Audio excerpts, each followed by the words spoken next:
Hello everyone, welcome to SRG study. Friends, आज की इस वीडियो में हम पढ़ेंगे यूपी बोर्ड क्लास 9 का science chapter number 13 why do we fall ill, यानी कि हम बीमार क्यों होते हैं। वीडियो शुरू करने से पहले यदि आप चैनल पे नए हैं तो चैनल को सब्सक्राइब कर लीजिएगा। अगर वीडियो पसंद आए इसको लाइक करिएगा और ज़्यादा से ज़्यादा शेयर करिएगा। पहला प्रश्न है अभ्यास प्रश्न का, जो कि अति लघु उत्तरीय प्रश्न है।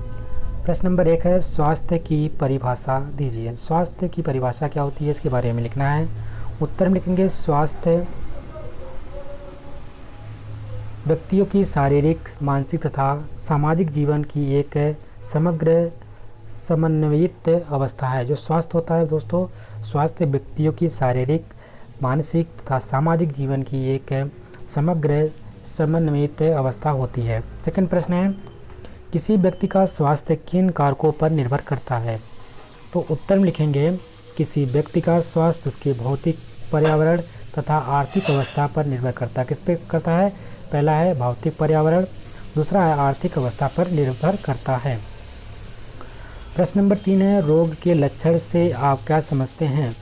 उत्तर में लिखेंगे, किसी अंग या तंत्र की संरचना या क्रिया में परिवर्तन परिलक्षित होना रोग का लक्षण कहलाता है। किसी अंग या तंत्र की संरचना या क्रिया में परिवर्तन परिलक्षित होना रोग कहलाता है। यानी कि हमारा कोई अंग हो या तंत्र हो, उसकी संरचना या क्रिया, जो भी संरचना हो या कोई कार्य क्रिया में परिवर्तन दिखाई देना रोग कहलाता है। ये ध्यान में रखेंगे। प्रश्न नंबर 4 है, 2 असंक्रामक रोगों के नाम लिखिए। तो दोस्तों उत्तर में है आपका, पहला है कैंसर है, दूसरा हृदय रोग। ये हमारे असंक्रामक रोग होते हैं। प्रश्न नंबर 5 है, लैंगिक संपर्क से होने वाले 2 रोगों के नाम लिखिए। पहला उत्तर है दोस्तों, लैंगिक संपर्क से होने वाले सिफिलिस। सिफिलिस से आपका एक रोग होता है, दूसरा है एड्स। एड्स का फुल फॉर्म क्या होता है? Acquired immunodeficiency syndrome. Acquired immunodeficiency syndrome H1N1 flu से होने से होता है, और इसका जो वायरस होता है HIV वायरस होता है। इसको पता है, ह्यूमन इम्यूनो डिफिशियंसी वायरस होता है, इसका फुल फॉर्म होता है HIV, इसका वायरस का नाम है। प्रश्न नंबर 6 है, प्रोटोजोआ से होने वाले 2 रोगों के नाम लिखिए। तो दोस्तों पता है, प्रोटोजोआ से आपका मलेरिया होता है और अमीबा पेचिस होता है, और आपको पायरिया भी इसी की वजह से होता है, और निद्रा रोग भी आपका प्रोटोजोआ से होता है। निद्रा रोग, पायरिया, और उसके बाद अमीबा पेचिस और मलेरिया, ये सब रोग किसकी वजह से होते हैं? सब प्रोटोजोआ से होने वाले रोग हैं। प्रश्न नंबर 7 है, मलेरिया के रोगाणु का नाम लिखिए। बहुत इंपॉर्टेंट क्वेश्चन है, ध्यान में रखेंगे।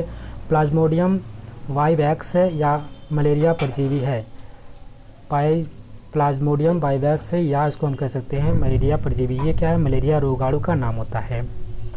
और इसकी जो दवा बनाती है, सिनकोना वृक्ष के प्राप्त कुनैन की, जो सिनकोना वृक्ष के जो छाल होती है उससे प्राप्त कुनैन होती है, कुनैन से इसकी दवा का बनाया जाता है।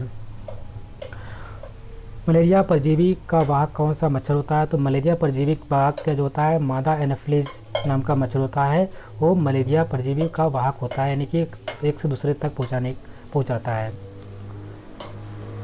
प्रश्न नंबर 9 है, एड्स का पूरा नाम क्या होता है? तो आपको पहले बता दिया गया था। एड्स का पूरा नाम है एक्वायर्ड इम्यूनो डिफिशियंसी सिंड्रोम, और ये आपका हिंदी में भी वही लिख रखा है, एक्वायर्ड इम्यूनो डिफिशियंसी सिंड्रोम। और उसका जो वायरस होता है वो होता है HIV वायरस। क्या होता है? HIV वायरस होता है, जिसको हम ह्यूमन इम्यूनो वायरस कहते हैं। रोग प्रतिरोध क्षमता को ये नष्ट कर देता है। प्रश्न नंबर 10 है, तीव्र रोग क्या है? तीव्र रोग की बात करते हैं तो उत्तर में लिखेंगे, वे रोग जो कम अवधि के लिए होते हैं उन्हें हम तीव्र रोग कहते हैं। जो जिनका समय कम अवधि के लिए होता है वो रोग किसके अंतर्गत आते हैं? तीव्र रोग के अंतर्गत आते हैं। किसके अंतर्गत आते हैं? तीव्र रोग के अंतर्गत आते हैं। प्रश्न नंबर 11 है, दीर्घकालिक रोग क्या है? वे रोग जो लंबी अवधि के लिए होते हैं उन्हें दीर्घकालिक रोग कहते हैं। प्रश्न नंबर 12 है, रोगों के कोई लक्षण लिखिए। रोग के क्या लक्षण होते हैं? तो पहला आपसे उत्तर है, पहला पॉइंट है, दर्द होना, सिर दर्द करना, बुखार, वजन, शरीवामन यानी उल्टी आना, चक्कर आना, कमजोरी का अनुभव होना, ये सब क्या है? रोगों के लक्षण होते हैं। प्रश्न नंबर 1, व्यक्ति का स्वास्थ्य लगातार खराब चल रहा है, वह तीव्र या दीर्घकालिक किस रोग से पीड़ित है। तो दोस्तों लगातार वह स्वास्थ्य उसका खराब चल रहा है तो कहीं ना कहीं वो एक दीर्घकालिक रोग से पीड़ित होता है। ध्यान में रखेंगे वो कैसा रोग होता है, दीर्घकालिक रोग होता है। प्रश्न नंबर 14 है, कोई दो संक्रामक रोगों के नाम लिखिए। तो संक्रामक यानी कि एक दूसरे से फैलने वाले रोग जो होते हैं, छुआछूत से फैलने वाले रोग हमारे संक्रामक रोग होते हैं। इसमें जो आपका सर्दी आ जाता है, सर्दी, जुकाम, क्षय रोग, एड्स, ये सब क्या है आपके दो संक्रामक रोग हैं। प्रश्न नंबर 15 है, क्या संक्रामक और संचारित रोग एक ही हैं। उत्तर में लिखेंगे हाँ, क्योंकि जो संक्रामक रोग ही संचारित रोग होते हैं, संचारित रोग और संक्रामक रोग दोनों एक ही होते हैं। क्वेश्चन नंबर 16 है, संक्रामक कारकों के फैलने के क्या साधन हैं। जो संक्रामक कारक होते हैं उनके फैलने के साधन कौन कौन से होते हैं, किनके माध्यम से ये फैलते हैं। तो उत्तर में लिखेंगे संक्रामक कारक वायु, जल संपर्क या लैंगिक संपर्क द्वारा फैलते हैं। या तो जो संक्रामक कारक होते हैं या तो आपके वायु के माध्यम से फैलेंगे, या जल के माध्यम से फैलेंगे, या संपर्क में आने से फैलेंगे, या तो आपके लैंगिक संपर्क के द्वारा भी फैल जाते हैं। प्रश्न नंबर 17 है, विषाणु यानी वायरस से होने वाले रोगों के नाम लिखिए। उत्तर में लिखेंगे चेचक, खसरा, chicken pox, polio, myelitis, dengue, leukaemia, rabies. ये दोस्तों वायरस से होने वाले रोग होते हैं, ध्यान में रखेंगे। चेचक है, खसरा है, खसरे का टीका लगता है, जिस चीज़ का भी टीका लगता है वो सब हमारे वायरस से होने वाले रोग हैं। एक इसमें और नाम जोड़ लीजिएगा, कोरोना। कोरोना आपको पता ही है बहुत ही बड़ा महामारी था, 2 साल तक तो घर में बैठा कर रखा था। ये तो बिल्कुल इसको ऐड कर लीजिएगा। विषाणु से फैलने वाले रोग है, चेचक है, खसरा है, चिकन पॉक्स है, पोलियो है, माइलिटिस, डेंगू, ल्यूकेमिया और रेबीज। इन सब का क्या होता है, टीका लगता है। और कोरोना आपको ज़रूर ध्यान में रखना है। प्रश्न नंबर 18 है, जीवाणु से उत्पन्न होने वाले 4 रोगों के नाम लिखिए। जीवाणु की बात करता है, यहाँ पे बैक्टीरिया की बात किया गया है और ये वायरस होते हैं, ठीक है। यहाँ पे बैक्टीरिया की बात किया गया है। जीवाणु से उत्पन्न होने वाले 4 रोग कौन कौन से हैं। क्षय रोग जिसको हम टीबी कहते हैं, ये वाला आपका ट्यूबरक्लोसिस उसको बोलते हैं। कुष्ठ रोग होता है, हैजा है, टिटेनस है, निमोनिया है और भोजन विषाक्तता। ये सब क्या है दोस्तों, ये जीवाणु से उत्पन्न होने वाले रोग होते हैं। प्रश्न नंबर 19 है, फीट पाँव इसको कहेंगे सर दोस्तों, फीट पाँव, हाथी जिसको हाथी पाँव कहा जाता है, हाथी पाँव के कारण होता है। हाथी पाँव किसके कारण होता है, तो उत्तर में लिखेंगे फील पाँव या हाथी पाँव कृमि की विभिन्न स्पीसीज द्वारा होता है। प्रश्न नंबर 20 है, 2 एंटीबायोटिक के नाम लिखिए। 2 एंटीबायोटिक कौन कौन से हैं। पहला है पेनिसिलिन और दूसरा है टेट्रासाइक्लिन। ये दोस्तों क्या दोस्तों हमारे क्या होती हैं, पेनिसिलिन और टेट्रासाइक्लिन क्या है, एंटीबायोटिक होते हैं।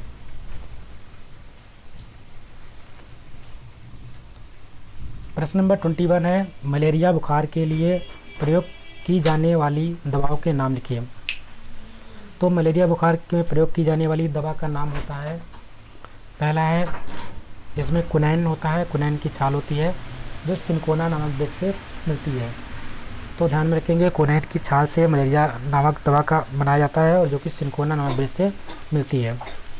प्रश्न नंबर 22 है, पीलिया के मुख्य लक्षण क्या है। पीलिया के मुख्य लक्षण क्या होते हैं, तो उत्तर में लिखेंगे पीलिया के मुख्य लक्षण हैं भूख ना लगना, मिलती या उल्टी का आना और हमारे आँखों के नीचे जो होता है थोड़ा पीलापन हो जाना, ये सब पीलिया के लक्षण होता है। प्रश्न नंबर 23 है, कुत्ते या बंदर के काटने से कौन सा रोग ले सकता है या हो सकता है। तो दोस्तों कैसा रोग होता है, रेबीज़ रोग हो जाता है कुत्ते या बंदर के काटने से। और इसमें हमको हाइड्रोफीबिया नामक रोग हो जाता है, जिससे हमें पानी से, आग से, ऐसी चीज़ों से डर लगता है और ये रेबीज़ ऐसा बीमारी हो सकती है उसके काटने से। क्वेश्चन नंबर 24 है, एड्स के रोगाणु के नाम लिखिए। एड्स का जो रोगाणु है उसका नाम दोस्तों क्या होता है, उसका नाम है HIV और हमने पहले ही बता दिया था उसका क्या कहते हैं, HIV का फुल फॉर्म जो होता है ह्यूमन इम्यूनो वायरस कहते हैं उसको हम।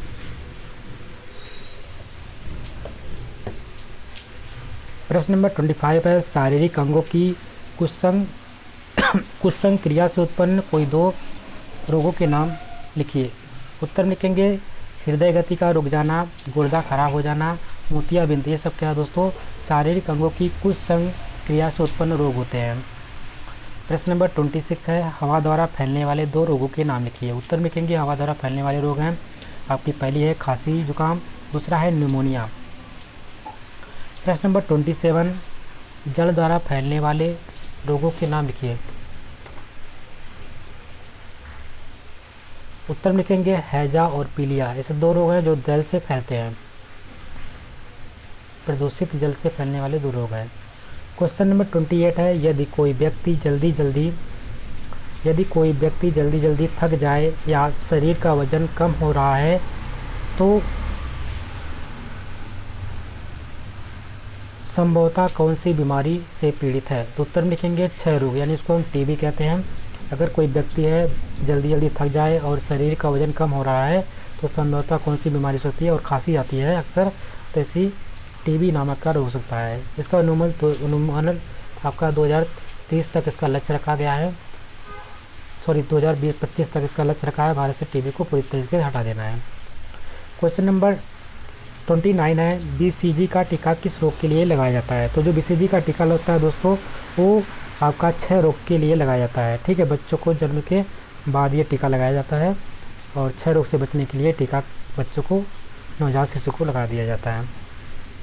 क्वेश्चन नंबर 30 है, डीपीटी का टीका किस रोग के लिए लगाया जाता है। डीपीटी का अगर बात करते हैं तो डीपीटी का टीका होता है डिप्थीरिया, कुकुर खांसी, टेटेनस के लिए लगाया जाता है।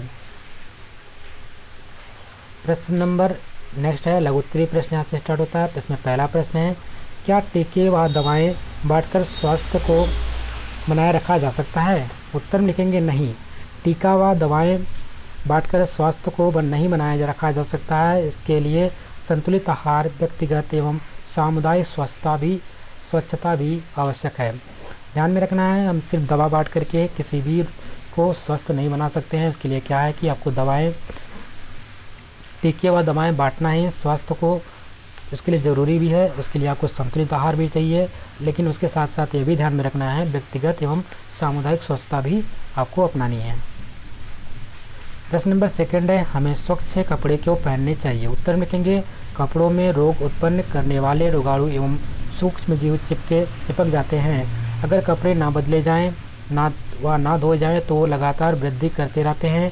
यही कारण है कि कपड़ों को रोगाणुओं की वृद्धि के रोकने के लिए हम उसको धोते हैं। तो ध्यान में रखना है, हमें स्वच्छ कपड़े पहनने चाहिए, क्योंकि उसमें जो सूक्ष्म जीव होते हैं अगर उसको हम धुलते नहीं हैं तो उनका जो वृद्धि होता है लगातार बढ़ते जाते हैं और हमें बीमार बना सकते हैं। इसलिए उनकी वृद्धि को रोकने के लिए, वो हमारे कपड़ों में ना रहे, इसके लिए क्या करना है आपको, उसको रेगुलर धुलाई भी करना है और स्वच्छ कपड़े पहनना है। प्रश्न नंबर 3 है, इसमें ट्रिपल वैक्सीन जो कि डीपीटी के नाम से जाना जाता है, कोई ऐसी 2 बीमारियों के नाम बताओ जिसमें इस वैक्सीन द्वारा बचाया जा सकता है। तो उत्तर लिखेंगे आपका डिप्थीरिया है, टिटेनस है, और इसके लिए आपको ये वैक्सीन लगाई जाती है, या कुकुर खांसी में भी इस वैक्सीन का इस्तेमाल किया जाता है। प्रश्न नंबर 4 है, प्रत्यक्ष संपर्क में होने वाले 2 मानव रोगों के नाम लिखिए। प्रत्यक्ष संपर्क से होने वाले, अगर मनुष्य आपस में संपर्क में आता है, प्रत्यक्ष रूप से संपर्क में आता है, तो उससे कौन कौन से रोग हो सकते हैं। तो उत्तर लिखेंगे पहला है चेचक है, दूसरा है क्षय रोग, खसरा है, और भी रोग हो सकते हैं, एड्स भी हो सकता है। ये सब प्रत्यक्ष संपर्क में आने से होते हैं। आपका कोरोना वायरस भी प्रत्यक्ष संपर्क में आने से हो सकता है। प्रश्न नंबर 5 है, क्षय रोग या टाइफाइड के लक्षण लिखिए। क्षय रोग, उत्तर में लिखेंगे टाइफाइड। पहले टाइफाइड के लक्षण होते हैं, इसमें लगातार तेज बुखार आता रहता है। दूसरा है पॉइंट, दस्त एवं आँख व नाक में से पानी बहना, आँख और नाकों से पानी बहता रहता है। लगातार तेज बुखार आने का कारण क्या होता है, टाइफाइड के लक्षण होते हैं। क्षय रोग के लक्षण क्या है कि लगातार खांसी आता रहता है, कफ के साथ रुधिर आना, कफ के साथ ब्लड का आना, रुधिर का आना, और लगातार खांसी आना, ये सब क्या है, क्षय रोग के लक्षण होते हैं। प्रश्न नंबर 6 है, संक्रामक रोग क्या हैं। संक्रामक रोग की बात करते हैं तो उत्तर में लिखेंगे संक्रामक कारकों द्वारा फैलने वाले रोग संक्रामक रोग होते हैं, क्योंकि संक्रामक कारक पीड़ित व्यक्ति से उसके संपर्क में आने वाले अन्य व्यक्ति को संचारित हो सकते हैं। तो जो संक्रामक कारकों द्वारा कोई रोग फैलता है तो उसके ऐसे रोग को हम क्या कहते हैं, संक्रामक रोग कहते हैं, क्योंकि जो संक्रामक कारक होते हैं वो पीड़ित व्यक्ति से उसके संपर्क में आने वाले अन्य व्यक्तियों को भी संचारित हो सकते हैं। प्रश्न नंबर 7 है, शरीर के उस भाग अंग का नाम लिखिए जिसे HIV एवं मलेरिया के रोगाणु प्रभावित करता है, फैलाने वाले सूक्ष्म जीवों के नाम लिखिए। तो उत्तर लिखेंगे, शरीर में प्रवेश करने के बाद HIV लिम्फ ग्रंथियों को और मलेरिया फैलाने वाले रोगाणु यकृत एवं रक्त की लाल रुधिर कणिकाओं जैसे कि RBCs को प्रभावित करता है। मलेरिया फैलाने वाला सूक्ष्म जीव होता है प्लाज्मोडियम वाइवैक्स है। तो दोस्तों आपको पता होता है जो हमारा HIV वायरस है किसको प्रभावित करता है, जो हमारी लिम्फ ग्रंथियाँ होती हैं इनको प्रभावित करता है, और जो हमारी मलेरिया होता है, मलेरिया फैलाने वाले जो रोगाणु होते हैं ये हमारे यकृत एवं रक्त की लाल रुधिर कणिका होती है उसको प्रभावित करता है।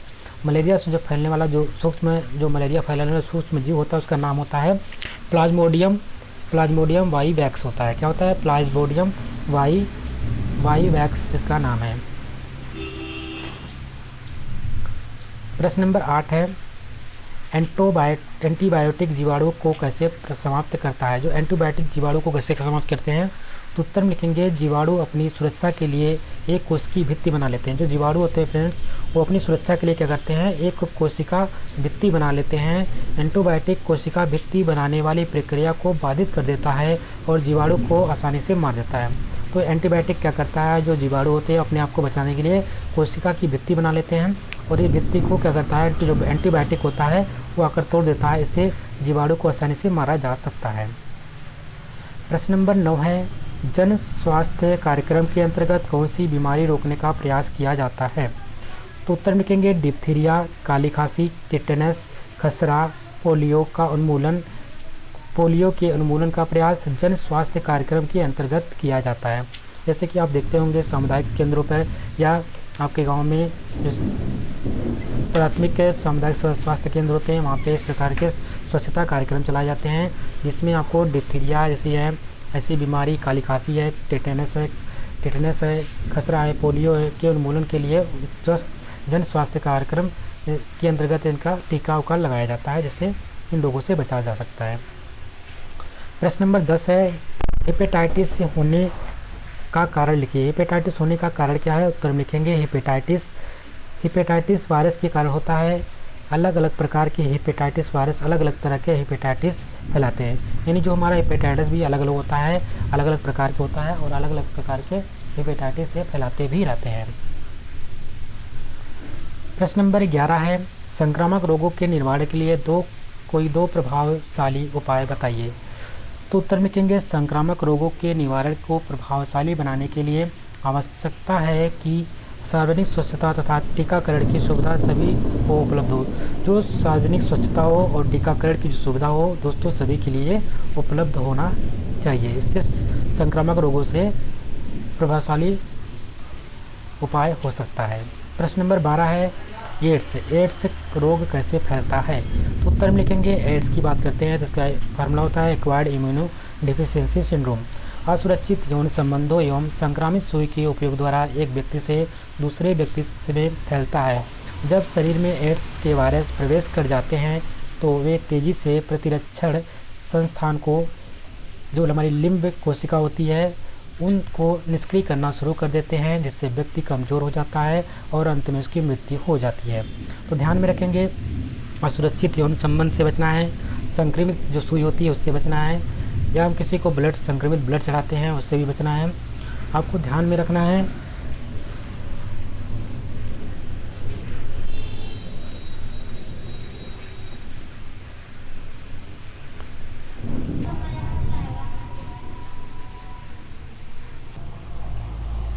क्वेश्चन नंबर 13 है, जीवन रक्षक घोल या ORS बनाने की विधि लिखिए।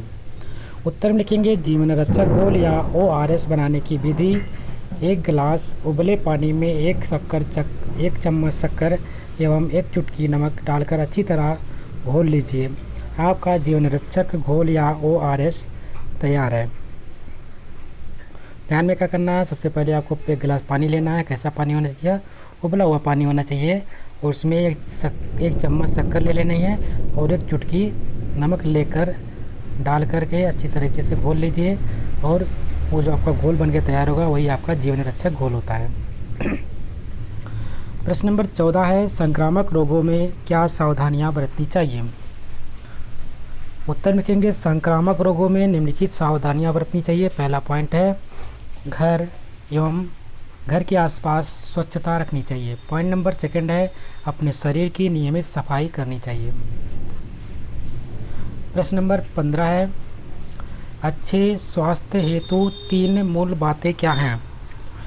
उत्तर लिखेंगे, अच्छे स्वास्थ्य हेतु निम्नलिखित 3 मूल बातें आवश्यक होती हैं। पहला पॉइंट है, शरीर के विभिन्न भागों की उचित देखभाल तथा प्रबंधन। दूसरा, अच्छे तथा संतुलित आहार का लेना। तीसरा है, उचित जैविक एवं भौतिक वातावरण। प्रश्न नंबर 16 है, एंटीबायोटिक क्या है, ये कैसे कार्य करता है, जीवाणु जनित रोगों के नियंत्रण में किस प्रकार प्रभावकारी है? तो उत्तर लिखेंगे, एंटीबायोटिक वे रासायनिक पदार्थ हैं जो सूक्ष्म जीवों जैसे कि जीवाणु, कवक एवं मोल्ड के द्वारा उत्पन्न किए जाते हैं और जो जीवाणु की वृद्धि को रोकते हैं या उन्हें मार देते हैं, जैसे कि पेनिसिलिन, टेट्रासाइक्लिन, क्लोरएम्फेनिकॉल।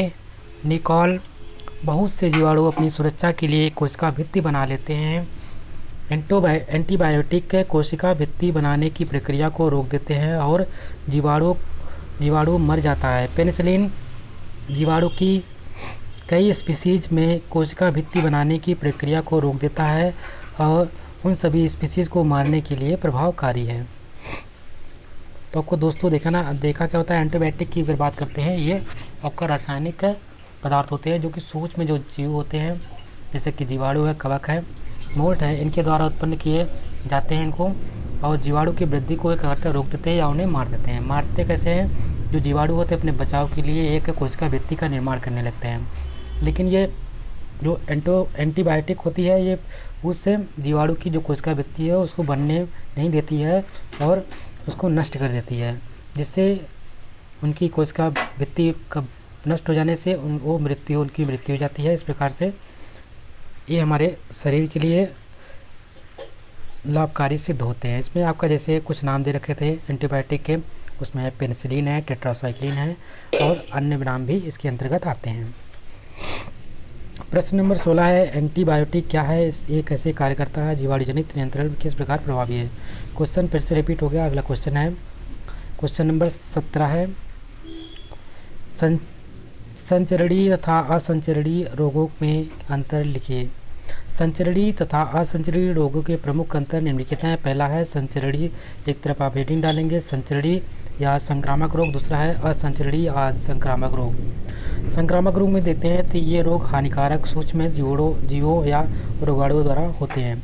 जो संक्रामक रोग होते हैं किससे होते हैं, हानिकारक सूक्ष्म जीवों या रोगाणुओं द्वारा होते हैं, जबकि जो असंक्रामक रोग होते हैं वे रोग परजीवी जीवधारियों के कारण, पोषक तत्वों की हीनता के कारण या उपापचयी त्रुटियों के कारण होते हैं। प्रश्न नंबर 2 है, रोगाणु, विषाणु, जीवाणु, कवक, प्रोटोजोआ आदि वायु, जल, भोजन, कीट या शारीरिक संपर्क द्वारा रोगी व्यक्ति के स्वच्छ व्यक्ति में पहुंचते हैं। रोगी व्यक्ति से क्या होता है, ये स्वच्छ व्यक्ति में पहुंचते हैं। किसके माध्यम से पहुंचते हैं, ये जो रोगाणु होते हैं, विषाणु, जीवाणु, कवक, ये सब प्रोटोजोआ आदि जो है जल, वायु, भोजन, कीट या शारीरिक संपर्क द्वारा रोगी व्यक्ति से स्वस्थ व्यक्ति तक पहुंचते हैं। जबकि असंक्रामक रोग की बात करते हैं तो इसमें ये रोग जो होते हैं रोगी व्यक्ति से स्वस्थ व्यक्ति में नहीं फैलते हैं। उदाहरण के तौर पर अगर देखते हैं तो इसमें एड्स है, चेचक है, फ्लू है, हैजा है और मलेरिया है।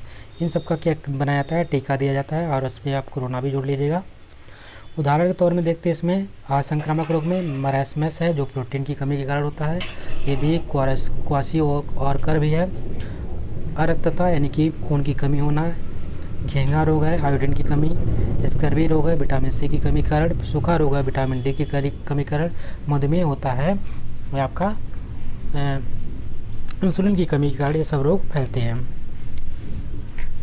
प्रश्न नंबर 18 है, भारत में उच्च मृत्यु के 2 कारण बताइए। भारत में उत्तर में लिखेंगे मृत्यु दर के 2 कारण बताना है। उच्च मृत्यु दर के 2 कारण बताना है। उत्तर में लिखेंगे भारत के उच्च मृत्यु दर के कारण, reason of high mortality rate in India. उत्तर में लिखेंगे पहला पॉइंट है गरीबी। पहला पॉइंट है दोस्तों क्या है, गरीबी, जिसको हम पॉवर्टी बोलते हैं, उच्च मृत्यु दर का मुख्य कारण है, जिससे लोग बच्चों को संतुलित आहार नहीं दे पाते हैं। सेकेंड है शिक्षा की कमी, अवेयरनेस ऑफ एजुकेशन, अधिक संख्य लोग अशिक्षित है तथा वे बच्चों की बीमारियां, व्यक्तिगत स्वच्छता, संतुलित आहार के महत्व के बारे में नहीं जानते हैं। कहीं ना कहीं ये सब कारण जो हैं भारत में उच्च मृत्यु दर के कारण होते हैं।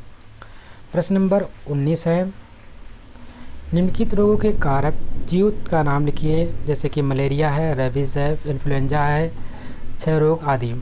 यहाँ पे रोग लिखे हैं और उसके कारक जीव कौन कौन से, किसके कारण ये फैलते हैं। मलेरिया की अगर बात करते हैं तो इसका जो कारक जीव होता है वो प्लाज्मोडियम नाम का जीवाणु होता है, जिससे मलेरिया फैलता है, या दूसरा नाम इसका है प्रोटोजोआ परजीवी। सेकेंड है रेबीज। रेबीज़ की अगर बात करते हैं तो ये रेबीज नामक जीवाणु से फैलता है, रेबीज नामक विषाणु से फैलता है। पॉइंट नंबर 3 है इन्फ्लुएंजा। इन्फ्लुएंजा की बात करते हैं तो मिक्सो वायरस, इसको किससे फैलता है, मिक्सो वायरस से, या इसको इन्फ्लुएंजाई के नाम से भी जानते हैं, मिक्सो वायरस या इन्फ्लुएंजाई। चौथा पॉइंट है क्षय रोग, जो कि इसको ट्यूबरकुलोसिस कहते हैं। ट्यूबरकुलोसिस की बात करते हैं तो ये माइकोबैक्टीरिया ट्यूबरकुलोसिस नामक बैक्टीरिया से फैलता है, जीवाणु से फैलता है, इसको ध्यान में रखेंगे। क्वेश्चन नंबर 20 है, खाने में आयोडीन युक्त नमक का उपयोग क्यों किया जाता है। उत्तर में लिखेंगे थायराइड अंतःस्रावी ग्रंथि से थायरॉक्सिन स्रावित होता है। थायरॉक्सिन हार्मोन स्रावण के लिए आयोडीन अनिवार्य तत्व है। शरीर में आयोडीन की कमी से थायराइड ग्रंथि में थायरॉक्सिन हार्मोन उचित मात्रा में स्रावित नहीं हो पाता। शरीर की आवश्यकता की पूर्ति हेतु ग्रंथि आकार में बड़ी हो जाती है, जिससे घेंगा रोग हो जाता है। आयोडीन प्रकृति रूप में हमें जल या समुद्री खाद्य पदार्थों के माध्यम से प्राप्त होता है। शरीर में आयोडीन की पूर्ति हेतु आयोडीन युक्त नमक का प्रयोग किया जाता है। तो दोस्तों क्या है कि आपको पता है कि जो अंतःस्रावी ग्रंथियाँ होती हैं, इसमें जो थायरॉक्सिन स्रावित होता है। थायरॉक्सिन हार्मोन स्रावण के लिए और आयोडीन जो अनिवार्य तत्व है, अगर हमें आयोडीन नहीं मिले तो ये थायरॉक्सिन हमें हमारे शरीर में रिलीज ना हो। इसके लिए क्या है कि हमारे शरीर में अगर आयोडीन की कमी हो जाती है तो थायराइड ग्रंथि में थायरॉक्सिन हार्मोन उचित मात्रा में स्रावित नहीं हो पाता है और शरीर की आवश्यकता की पूर्ति हेतु ग्रंथि आकार में बड़ी हो जाती है, जिससे हमें घेंगा नाम का रोग हो जाता है। आयोडीन जो हमें मिलता है वो प्रकृति में अगर देखते हैं तो हमें जल से या समुद्री खाद्य पदार्थों के माध्यम से प्राप्त होता है, और हम शरीर में आयोडीन की पूर्ति के लिए आयोडीन युक्त नमक का भी प्रयोग करते हैं। प्रश्न नंबर 21 है, अल्प पोषण एवं कुपोषण के फलस्वरूप प्रदर्शित होने वाले 4 लक्षण लिखिए। उत्तर में लिखेंगे अल्प पोषण एवं कुपोषण के लक्षण। पहला पॉइंट है व्यक्ति दुबला पतला दिखाई देता है।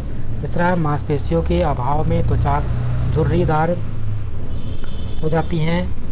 तीसरा पॉइंट है चेहरा पीलापन प्रदर्शित करता है। चौथा है नेत्र थके हुए एवं पलकें भारी भारी दिखाई देती हैं। ये दोस्तों किसके लक्षण होते हैं, अल्प पोषण एवं कुपोषण के फलस्वरूप प्रदर्शित होने वाले लक्षण होते हैं।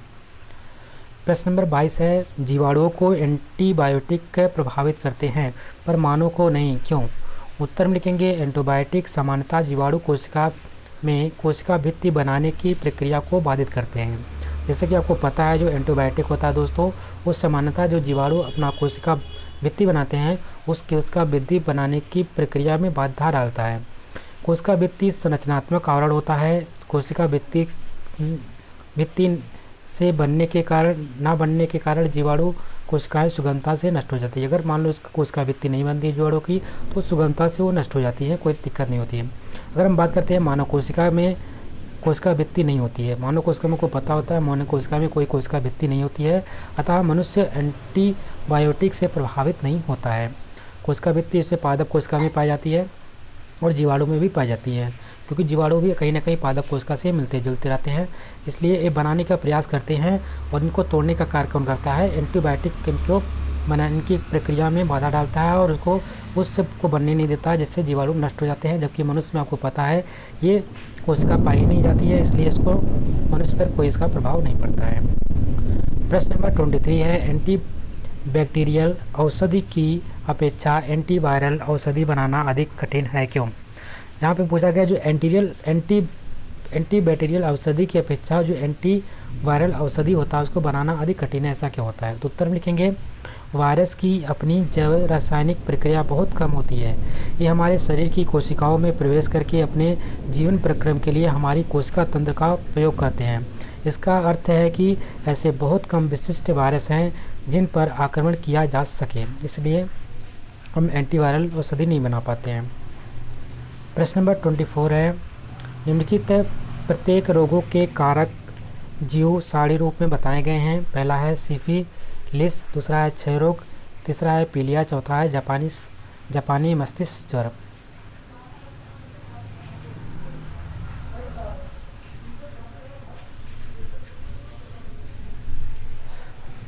इसमें पूछ रखा है उत्तर में रोग का नाम है और रोग से फैलने वाले के साधन है। पहला अगर बात करते हैं सिफिलिस का, तो ये लैंगिक संपर्क से फैलने वाला रोग होता है।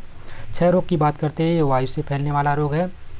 पीलिया की बात करते हैं तो ये जल से फैलने वाला रोग है। जापानी मस्तिष्क ज्वर मच्छर के काटने से फैलता है, जापानी इंसेफ्लाइटिस इसको कहते हैं। ठीक है, अब हम शुरुआत करते हैं अभ्यास प्रश्न के बहुविकल्पी प्रश्नों के बारे में। पहला प्रश्न यहाँ पे दे रखा है, BCG टीके का प्रयोग किसके निरोध के लिए किया जाता है? जो BCG का टीका लगाते हैं दोस्तों, वो हम किससे बचाव के लिए हम लगाते हैं? पहला ऑप्शन है न्यूमोनिया, दूसरा है ट्यूबरकुलोसिस, तीसरा है पोलियो, चौथा है अमीबा और पेचिस इसको कह सकते हैं।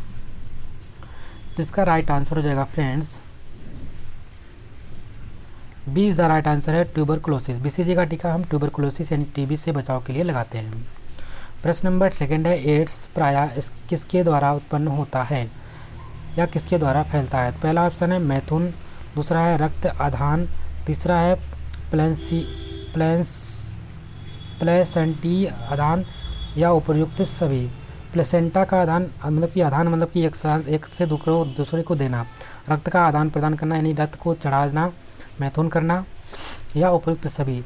अगर यहाँ बात करते हैं तो एड्स समय अगर देखा जाए तो उपर्युक्त सभी चीज़ें के द्वारा फैलता है। Option number D is the right answer हो जाएगा इसका।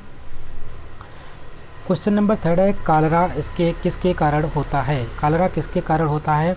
पहला ऑप्शन है प्रोटोजोआ के कारण, तीसरा है फंगस के कारण, चौथा है वायरस के कारण या चौथा है बैक्टीरिया, तीसरा है वायरस के कारण, चौथा है बैक्टीरियम के कारण।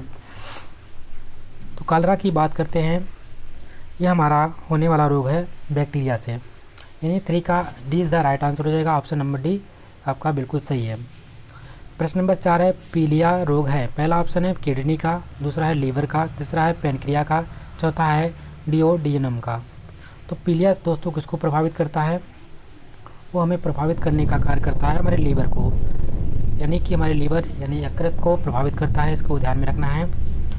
प्रश्न नंबर 5 है, एड्स वायरस में होता है। एड्स वायरस में क्या होता है? एकल लड़ DNA, युग्म DNA, एकल RNA या युग्म RNA। तो दोस्तों को पता है एड्स वायरस में क्या होता है? एकल RNA होता है। क्या पाया जाता है इसमें? एकल RNA, यानी कि option number C is the right answer हो जाएगा। प्रश्न नंबर 6 है, TB का रोग कारक है। TB किससे फैलता है? पहला ऑप्शन है सैल्मोनेला से, दूसरा है माइकोबैक्टीरियम से, तीसरा है स्ट्रेप्टोकाकस से, चौथा है न्यूमोकाकस से। रोग वाहक की बात कर रहा है, रोग कारक की बात करता है, तो इसका राइट आंसर हो जाएगा ऑप्शन नंबर बी, माइकोबैक्टीरियम के कारण TB फैलता है। क्वेश्चन नंबर 7 है, इम्यूनोडिफिशियंसी सिंड्रोम विकसित करने के कारण हो सकता है। जो इम्यूनोडिफिशियंसी सिंड्रोम होता है उसके विकसित होने का कारण हो सकता है, पहला है खराब लीवर, दूसरा है खराब थायमस, चौथा है तीसरा है एड्स वायरस और चौथा है कमज़ोर असंक्राम्य तंत्र। तो दोस्तों इसका राइट आंसर हो जाएगा एड्स वायरस। ये हमारा इम्यूनोडेफिशिएंसी सिंड्रोम विकसित होने का कारण हो सकता है, एड्स वायरस के कारण। प्रश्न नंबर 8 है, TB का उपचार किसके द्वारा किया जा सकता है? पहला ऑप्शन है ग्रीजियोफुल्विन के द्वारा, दूसरा है यूबिक्विनोन के द्वारा, तीसरा है स्ट्रेप्टोमाइसिन के द्वारा, चौथा है एनसीटॉल के साथ। तो इसका राइट आंसर हो जाएगा सी इज़ द राइट आंसर है। स्ट्रेप्टोमाइसिन के द्वारा टीबी का उपचार किया जाता है। किसके द्वारा? स्ट्रेप्टोमाइसिन के द्वारा टीबी का उपचार किया जाता है। क्वेश्चन नंबर 9 है, निम्नलिखित में से कौन सा जीवाणु रोग है? पहला ऑप्शन है पोलियोमाइलिटिस, दूसरा है फाइलेरियासिस, तीसरा है टिटेनस, चौथा है मलेरिया। कौन सा जीवाणु रोग है? कौन सा ऐसा रोग है जो जीवाणु द्वारा फैलता है? तो इसका राइट आंसर हो जाएगा 9 का सी इज़ द राइट आंसर है दोस्तों, टिटनस। जबकि मलेरिया हमारा प्रोटोजोआ के कारण होता है और ये सब आपके पोलियो है, सब फाइलेरिया है, सब कहीं ना कहीं प्रोटोजोआ और वायरस के कारण होने वाले रोग होते हैं। क्वेश्चन नंबर 10 है, एड्स के द्वारा फैलता है। एड्स किसके द्वारा फैलता है? पहला है समलैंगिक कामुकता से, दूसरा है जीवन की अनश्वर रीति से, तीसरा है संक्रामक सुई और सिरिंज से, और चौथा है उपर्युक्त सभी से। तो दोस्तों यहाँ पे सभी ऑप्शन राइट आंसर है। समलैंगिक कामुकता भी आपका राइट आंसर है, जीवन की अनश्वर रीति भी है, तीसरा पॉइंट है संक्रमित सुई और सिरिंज के चढ़ाने से भी या दूषित खून के चढ़ाने से भी होता है, और उपयुक्त यानी चारों ऑप्शन यहाँ पे बिल्कुल सही है, इसलिए D is the right answer हो जाएगा। अब प्रश्न नंबर 11 है, एड्स किसके कारण होता है? पहला ऑप्शन है सहायक टी कोशिकाओं की संख्या में कमी, दूसरा है हंता टी कोशिकाओं की संख्या में कमी, तीसरा है अशांत असंक्राम्यता, चौथा है इंटरफेरॉन का अणु उत्पादन। तो इसका राइट आंसर हो जाएगा ऑप्शन नंबर ए, जो हमारी टी लिम्फो कोशिकाएं होती है, लिम्फ ग्रंथि होती है, टी लिम्फ ग्रंथि होती है, इनकी कोशिकाओं में कमी हो जाती है और इसके कारण हमारा एड्स का कारण होता है। प्रश्न नंबर 12 है, निम्नलिखित में से संक्रामक रोग है। इसमें से कौन सा संक्रामक रोग है? पहला है डायबिटीज़, दूसरा है क्वाशियोरकर, तीसरा है हाइपरटेंशन, चौथा है डिप्थीरिया। संक्रामक रोग एक दूसरे से फैलने वाला रोग होता है। ये हमारा क्वाशियोरकर रोग होता है, प्रोटीन की कमी के कारण होने वाला है। डायबिटीज़ की बात करते हैं, ये हमारा इंसुलिन की कमी के कारण होने वाला रोग होता है। हाइपरटेंशन और डिप्थीरिया की बात करते हैं, डिप्थीरिया आपका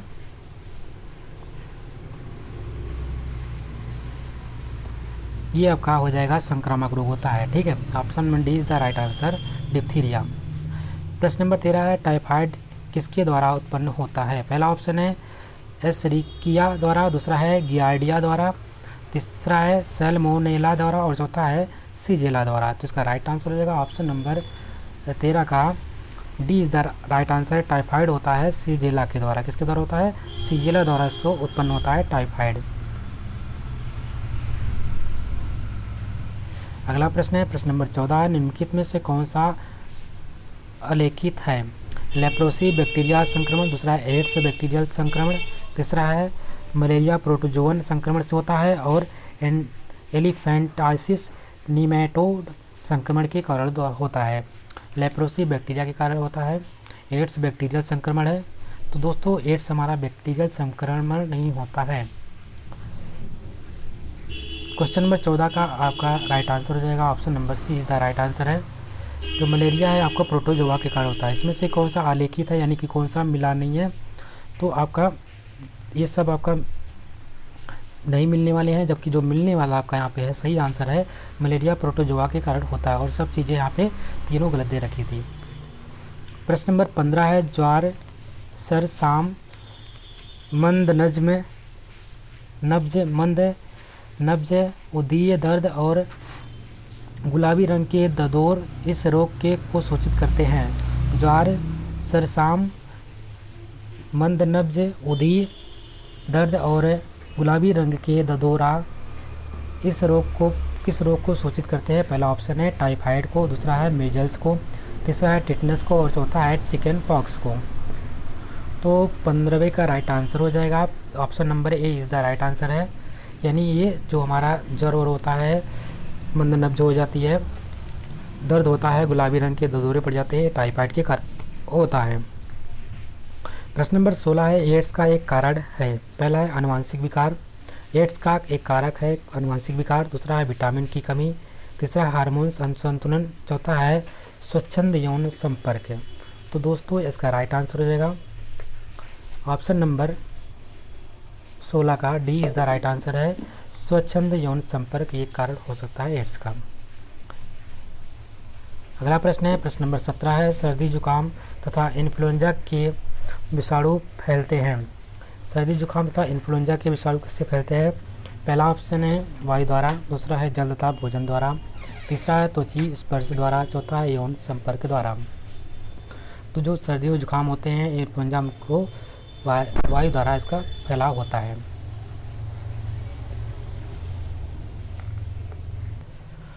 क्वेश्चन नंबर 18 है, हैजा तथा मियादी बुखार के जीवाणु फैलते हैं दोस्तों।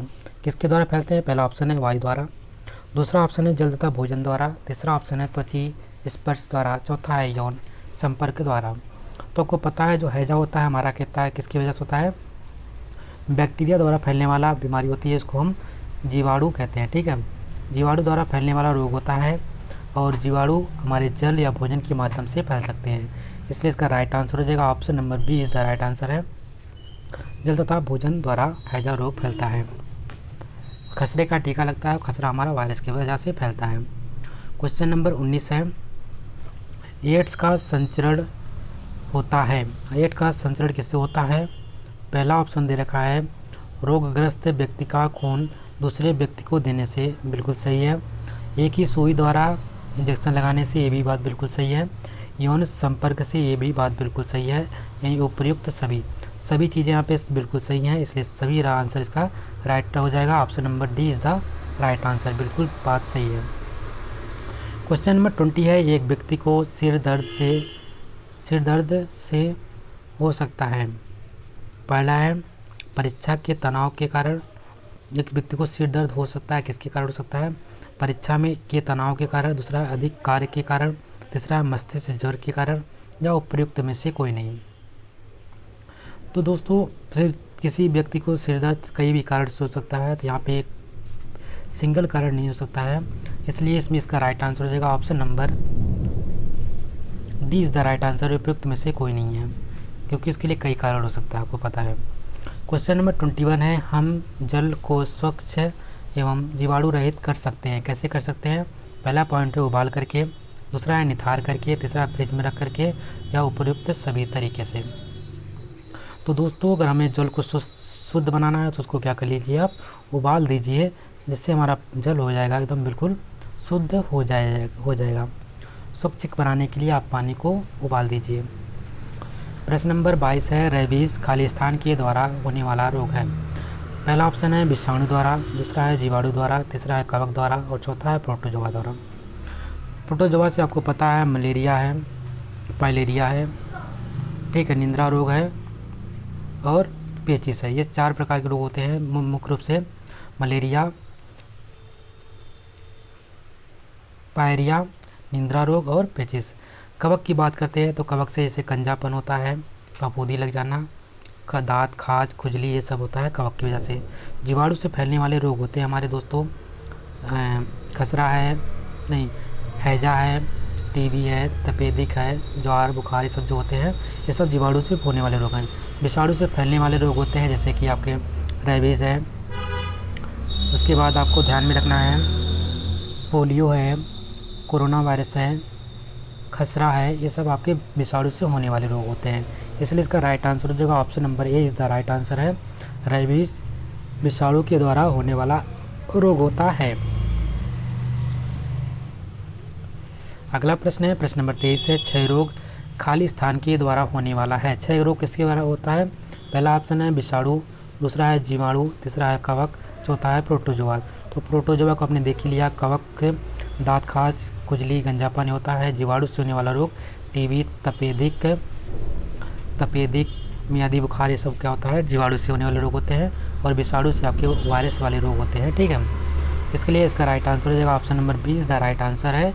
क्षय रोग जीवाणु द्वारा फैलने वाले यानी बैक्टीरिया द्वारा फैलने वाला रोग होता है।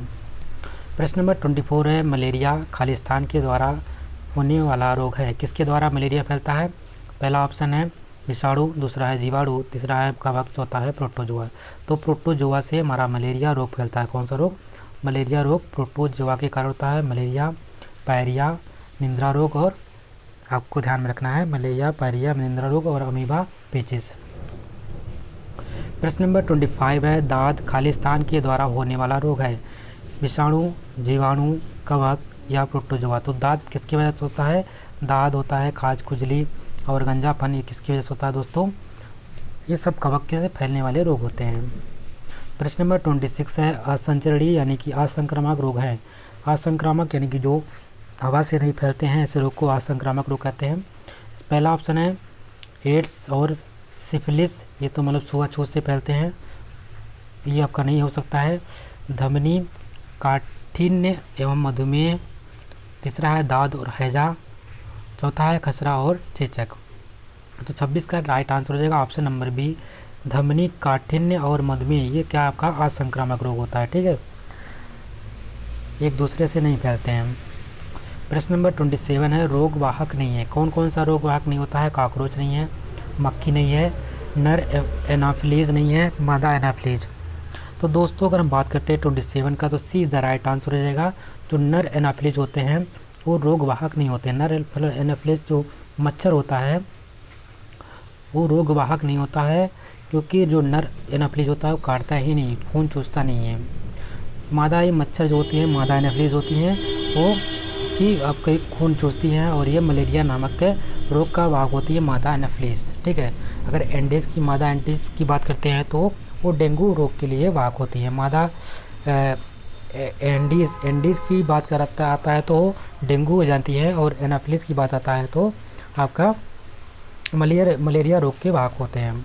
जबकि नर जो मच्छर होते हैं वो किसी भी रोग के वाहक नहीं होते हैं, कोई रोग नहीं फैलाते हैं, क्योंकि वो खून चूसते ही नहीं हैं। और इसी के साथ आपका ये चैप्टर कंप्लीट होता है। आशा करते हैं आपको वीडियो पसंद आई होगी। यदि वीडियो अच्छी लगी है इसको लाइक करिएगा, शेयर करिएगा, और चैनल पे नए हैं तो चैनल को सब्सक्राइब भी कर लीजिएगा। मिलते हैं एक नए वीडियो में, तब तक के लिए नमस्कार, जय हिंद।